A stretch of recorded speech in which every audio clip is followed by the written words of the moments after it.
कटक रे बुद्धदेव भट्टाचार्य श्रद्धांजलि सभा। प्रख्यात वामपंथी नेता सीपीआईएम पूर्वतन पॉलिट ब्यूरो सभ्य तथा पश्चिमबंग पूर्वतन मुख्यमंत्री बुद्धदेव भट्टाचार्य स्मृति उद्देश्य एक श्रद्धांजलि सभा बादामबाड़ी अवस्थित कटक मोटर कर्मचारी यूनियन सभागृह अनुष्ठित हो जाइए।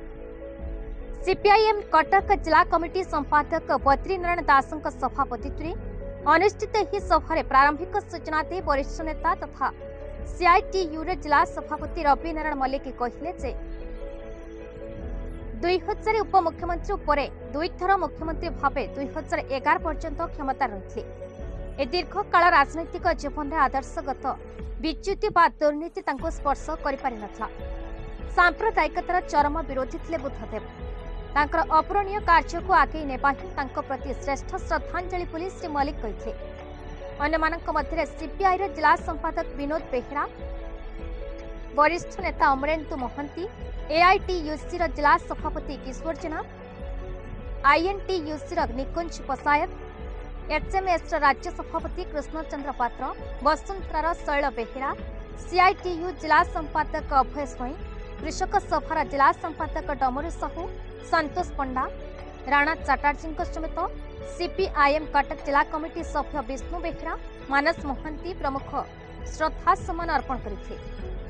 मोटर कर्मचारी यूनियन साधारण संपादक शिशिर लेंका धन्यवाद अर्पण करते।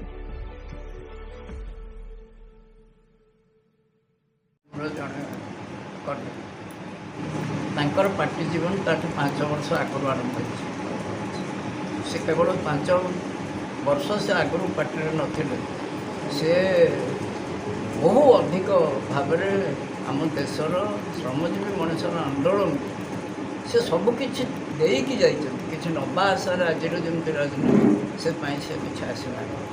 से श्रमिकों प्राण कांदी। भारत प्रख्यात कम्युनिस्ट नेता एवं सीपीएम पूर्वतन केन्द्रीय कमिटी सभ्य पश्चिमबंग द्वितीय मुख्यमंत्री 2001 और 2006 मुख्यमंत्री छात्र आंदोलन तक जीवन में शेष पर्यटन से कम्युनिस्ट आंदोलन श्रमिक मान काम कर श्रमिक कृषक मान विकास में पश्चिमबंग प्रति केवल सारा भारतवर्ष प्रति अवदान केवल भूली हे ना और सारा भारतवर्ष में दुर्नीति मुक्त राजनीति जो मैंने भल पाती समस्त बुद्धदेव भट्टाचार्य मन पकेबे जीवन में कलंक के ना